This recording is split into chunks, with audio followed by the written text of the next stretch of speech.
Welcome into a special edition of Friday Frenzy. Alongside Reese Van Haften, I'm joined by Trey Wilhite from Lenoir City and Gary Duggar, the head football coach at Lenoir City. And we want to talk a little bit about Trey tonight. Yeah, Trey, you are our player of the year, obviously. There's the award right there. We'll do it right away this time. Let's get it right out of the gate. Right out of the way. You made a switch this year from kind of a fullback, running back to quarterback this year. What was that process like?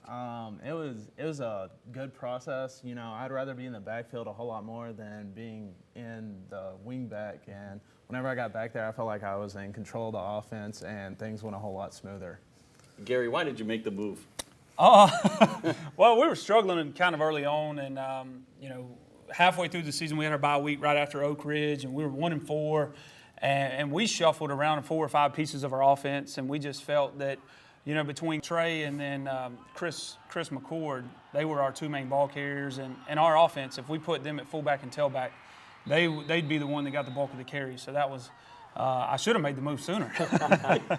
Well, and he didn't carry the ball as much as he could have. 131 carries, 961 yards, and 12 touchdowns. What kind of numbers you think you maybe could have put up if you were carrying the ball the whole year? Well, and I missed the one game. Yeah. I feel like 2,000 yards maybe, a little more than that. That's the goal next year, right? Yes, sir. Gary, going off that, how do you feel like that transition sparked this team? It seemed like you guys were playing better football after that move. We definitely were, yeah. We like I said, we moved several pieces around, and from there, it just kind of started clicking, And then the first game after the bye week, we still lost to Carnes, but offensively, it was our most productive game of the year, and then we got hot and won 3 in a row. And so, obviously, there was a joke with our team. It was, kind of. If you saw our offense, you know how comical this is, but we just said always get your athletes the ball in space. And that's ultimately what we did. I mean, the last 5 games of the year, Trey and Chris both had, an average of 19, 20 carries a game, and they both went over 100 yards, I think, 4 out of those last 5 games. So, Iron Man football over there, playing him both ways. What was it, 82 tackles, 4 interceptions, what did you say, 3? 3 forced fumbles as well. And 3 forced fumbles. What makes you so good on defense? Well, the defensive coordinator, he's my dad, so I've always had the Who's actually here? Yeah. I've always had that defensive mindset, which I think I'm more of a defense guy than an offense guy. And I just whenever I go out there, it's like I'm calm, and then it's like taking anger out on the field. Well, you said you're more of a defensive guy than an offensive guy. And I grew up in a coaching family, and my uncle always says, I'd rather be the guy hitting them than getting hit. Is that kind of your mindset? That's how it is as well? on both sides of the ball, I feel like. So I don't really like taking hits, but I will deliver them. You like to deliver the hits more than take hits. Yeah. I get that. What makes him special on defense? Well, I think he's obviously got a very good relationship with our defensive coordinator, so he understands schematically what we want to do. But no, you can tell he's a coach's kid because he just understands things within the game that some high school kids don't necessarily pick up on right away. He picks up on tendencies throughout the game where he can kind of know, hey, last time on 3rd and long, they ran the post. And so this time I'm going to kind of bait them and let them run the post, and then I'm going to undercut it. And he got a pick, early in the year against Campbell County, and that kid didn't throw very many, but, we were fortunate to do some things like that. And he's just very aware, and then as a DB, he'll come down and hit you too. He made a lot of plays in the backfield or at the line of scrimmage. And so, being physical and just natural instincts, being around the game for a long time definitely helps him.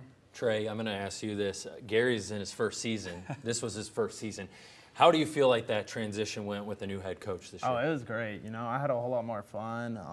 I feel like he's definitely brought the culture back, and, it's good to have a coach that, always supports you, and he always did that for me.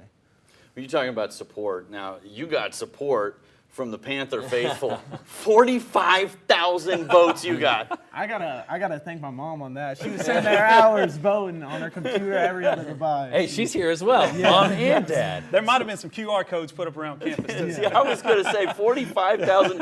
What does that say, though, about the Panther faithful and just how much they support you guys? It says a lot.